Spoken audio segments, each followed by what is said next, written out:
இப்போ இந்த எக்ஸல் வீடியோவில் பாருங்கள், கிரேடு கண்டுபிடிக்கிறோம். அதாவது எப்படின்னா கிரேடுனா ஏ கிரேடா இல்லை பி கிரேடா இல்லை சி கிரேடுன்னு சொல்லி கண்டுபிடிக்க போகிறோம். அதுக்கு ஒரு கண்டிஷனை அப்ளை பண்ண போகிறோம். அதுக்கு ஒரு ஃபார்முலா அப்ளை பண்ண போகிறேன். ஈக்குவல் டு கொடுத்துட்டு இஃப் கண்டிஷன் இருக்குது, கண்டிஷன் கொடுத்துங்க. இஃப்ங்கிற ஒரு கண்டிஷன் இருக்குது, கொடுத்துக்க வேண்டியது. ஓப்பன் ப்ராக்கெட்டுக்குள்ளே எந்த செல்லோ அந்த செல்லை கிளிக் பண்ணிங்க. கிளிக் பண்ணிட்டு கிரேட்டர் தென் ஈக்குவல் டு 90 அப்படின்னா என்ன நடத்தணும்னா 90க்கு மேலே இருந்துச்சுன்னா ஒரு கமா கொடுத்துட்டு கொட்டேஷனுக்குள்ளே ஏன்னு கொடுத்துட வேண்டியது.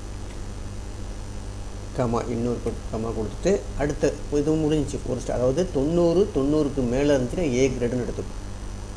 அப்படி இல்லைன்னா இஃப் கண்டிஷன் கொடுத்துட்டு அடுத்ததுக்கு போவோம்.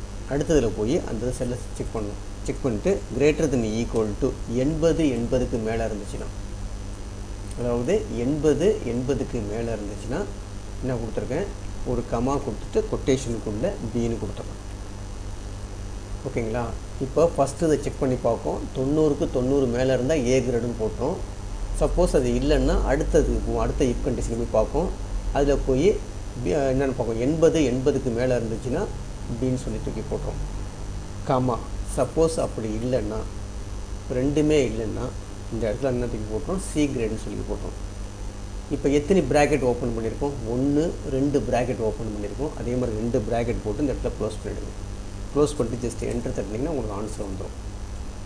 இது சி கிரேடு. ஜஸ்ட் இதை ட்ராப் பண்ணி கீழே எடுத்திங்கன்னா உங்களுக்கு ஆட்டோமேட்டிக்காக ஆன்சர் வந்துடும். இது வந்து ஏ கிரேடு, ஏன்னா 90க்கு மேலே இருக்குது. இது வந்து பி கிரேடு, இது வந்து சி கிரேடு. ஓகேங்களா? ரொம்ப ஈஸியான ஃபார்முலா தான்.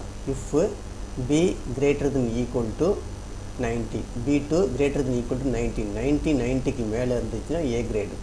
சப்போஸ் இது ஃபைலாக இருந்துச்சுன்னா அடுத்த கண்டிஷனை போய் செக் பண்ணோம். இது ட்ரூவாக இருந்தால் தூக்கி பின்னு போட்டுரும்.